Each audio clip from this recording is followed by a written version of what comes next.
Hello everyone. आज हम लोग डिस्कस करते हैं कि सीमेन टेस्ट, आखिर ये सीमेन टेस्ट होता क्या है, यहाँ किस लिए कराया जाता है, पुरुषों में सीमेन पाया कहाँ जाता है, कहाँ। तो सबसे पहले जानते हैं कि ये सीमेन पुरुषों में बनता कहाँ है या कहाँ पाया जाता है। तो सीमेन जो होता है पुरुषों के टेस्टिस में पाया जाने वाला एक प्रकार का व्हाइट लिक्विड मटेरियल होता है, जो किसी पुरुष के फिजिकल एक्टिविटी या सेक्सुअल एक्टिविटी या हम कह सकते हैं मास्टरबेशन के दौरान क्या होता है, यहाँ पेनिस के रास्ते व्हाइट कलर का डिस्चार्ज लिक्विड होता है, जिसको सीमेन टेस्ट के रूप में पैथोलॉजी लैब में भेजा जाता है। अब यहाँ जानते हैं कि सीमेन टेस्ट पुरुषों में करवाते किस लिए हम। तो सीमेन टेस्ट पुरुषों में उस समय कराया जाता है जब किसी पुरुष को बांझपन या प्रजनन में समस्या हो रही हो, या जब बच्चे के लिए प्रयास कर रहे हों और प्रेगनेंसी कंसीव ना हो रही हो, तो उस समय क्या होता है, पैथोलॉजी लैब में सीमेन का टेस्ट करवाते हैं। और इसके अलावा जान लेते हैं तो जो सीमेन होता है, सीमेन के द्वारा हम स्पर्म को काउंट करते हैं, स्पर्म जिसे हम लोग शुक्राणु बोलते हैं। तो स्पर्म टेस्ट जिसे सीमेन टेस्ट या सीमेन एनालिसिस भी कहा जाता है, सीमेन टेस्ट एक मेडिकल एग्जामिनेशन है जिसका टेस्ट पुरुषों में शुक्राणु की क्वालिटी और क्वांटिटी चेक कराने के लिए भेजा जाता है।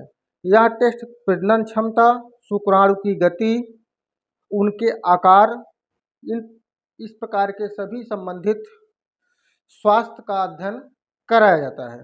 ठीक है, अब उसके बाद जान लेते हैं कि सीमेन के जो होते हैं स्टेप्स क्या क्या होते हैं, आखिर सीमेन टेस्ट में कौन कौन से जो स्टेप होते हैं उनके बारे में डिस्कस करते हैं। तो पहले उसमें सबसे पहले देखते हैं हम लोग पैथोलॉजी लैब में, जो या पैथोलॉजिस्ट होगा या टेक्नीशियन होगा वो देखता है कि स्पर्म काउंट, आखिर पुरुषों में स्पर्म काउंट कितना होता है। तो स्पर्म काउंट जो होता है ml पर मिलियन में होता है, यानी कि ये 1 ml में कितने मिलियन स्पर्म हैं। ठीक है, इसके बाद फिर सेकंड स्टेप देखते हैं उसमें कि स्पर्म की मोटिलिटी क्या होती है। तो मोटिलिटी जो होती है इसको 3 पार्ट में डिवाइड करते हैं। एक प्रोग्रेसिव होता है, प्रोग्रेसिव प्रोग्रेसिव मोटिलिटी, फिर उसके बाद नॉन प्रोग्रेसिव, और फिर इसके बाद देखते हैं कि बिल्कुल से डेड प्रोग्रेसिव। तो इसमें जो प्रोग्रेसिव होता है, यानी कि ये क्या होता है, ऐसे स्पर्म जो बहुत तेजी से क्या होते हैं, मूवमेंट करते हैं, भागते हैं, तो उनको क्या होता है, प्रोग्रेसिव में रखा जाता है। इसके बाद नॉन प्रोग्रेसिव या जिसे हम स्लाइथी स्पर्म बोलते हैं, जिसे बोलते हैं हम कह सकते हैं कि आलसी स्पर्म, जो है तो जिंदा मगर जो है कि बहुत कम मूवमेंट कर रहे हैं, तो उनको देखा जाता है। और जो थर्ड होता है उसमें देखते हैं कि डेड स्पर्म, यानी कि है तो स्पर्म मगर मरे हुए स्पर्म है, वो कितने परसेंटेज में है। तो ये परसेंटेज में देखा जाता है कि आखिर जो एक्टिव है, जो पूरी तरीके से मूवमेंट कर रहे हैं, उनका परसेंटेज कितना है, जो स्लाइथी हैं यानी कि बहुत आलसी टाइप के हैं उनका कितना परसेंट है, और जो डेड स्पर्म है उनका कितना परसेंटेज है। तो इन सब तीनों का परसेंटेज क्या होता है, 100 में निकाला जाता है कि 100% में कितने बहुत गतिशील हैं, कितने कम गतिशील हैं और कितने बिल्कुल से डैमेज हुए हैं। ठीक है, इसके बाद देखते हैं कि थर्ड जो होता है स्पर्म मार्फोलॉजी, यानी कि स्पर्म जो होता है ऐसे होता है। ठीक है, जैसे ही आप माइक्रोस्कोप में देखेंगे कभी तो आपको सीमेन के द्वारा तो स्पर्म आपको वैसे ही दिखाई पड़ेंगे, बहुत तेजी से मूवमेंट करते हैं। तो इनकी मार्फोलॉजी, इनकी बनावट जो है, हेड टेल कैसे है, इनका जो ऊपर होता है हेड होता है, फिर इसके बाद जो होता है टेल होता है, ये जो होता है मिडिल पार्ट होता है। इनकी हेड टेल और मिडिल पार्ट कैसे है, इनका मार्फोलॉजी दिख जाते हैं।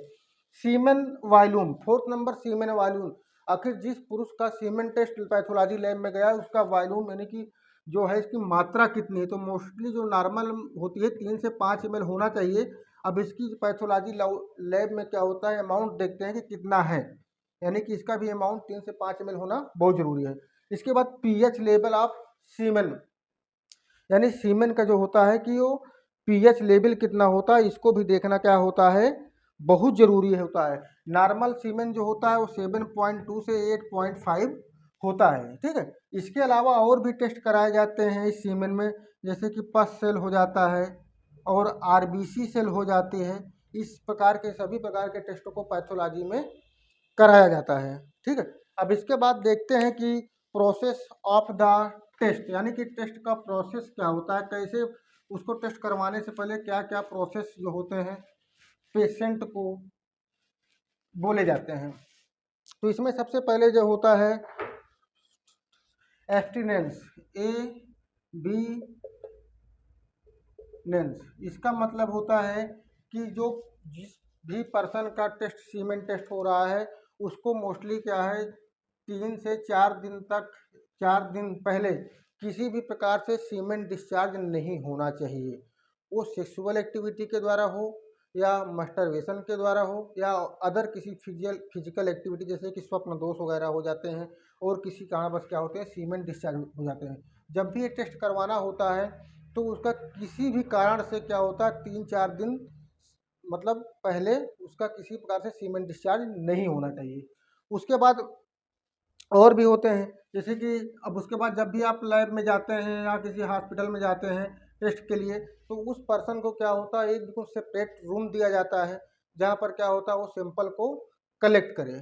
ठीक है, अब सैंपल कलेक्ट करने के लिए क्या होता है उसको बिल्कुल नीट एंड ड्राई कंटेनर दिया जाता है या अदर बहुत जैसे कंडोम्स वगैरह हैं इन सबको दिया जाता है जिससे क्या होता है सीमेन बाहर डिस्चार्ज ना हो, जो भी हो वो कंटेनर या कंडोम के अंदर ही रहे। ठीक है, और इसके बाद फिर जो होता है फोर्थ नंबर देखते हैं कि जब भी अगर आप पैथोलॉजी लैब में ले रहे हैं तब तो ठीक है, अच्छा बहुत अच्छा है। अगर आप घर से लेके जा रहे हैं आपको जैसे ही सैंपल निकले आपको तुरंत आपको पहुंचना है। मोस्टली 10 से 15 मिनट के अंदर क्या है पैथोलॉजी लैब में आप पहुंचिए, वहाँ सैंपल दीजिए और उनको टाइम बता दीजिए कि हम इस टाइम पर क्या हुआ सैंपल को कलेक्ट किए हैं, ताकि उस चीज़ को उस रीडिंग को उस समय को क्या करे वो डॉक्टर रीड कर सके। क्योंकि अभी आगे आपको टेस्ट बताएंगे पढ़ाएंगे उसमें आपको एक एक पॉइंट बताएंगे, क्योंकि इसका सीमेन का जो होता है एक टाइम होता है जिसे लिक्विफिकेशन टाइम बोलते हैं, उस टाइम को बहुत ही इम्पॉर्टेंट माना जाता है सीमेन टेस्ट रिपोर्ट में, जो कि बहुत ज़रूरी होता है। ठीक है, अब आप समझ सकते होंगे या समझ गए होंगे कि सीमेन टेस्ट क्या होता है, सीमेन टेस्ट क्यों कराया जाता है, पुरुषों में यहाँ सीमेन कहाँ बनता है। ठीक है, और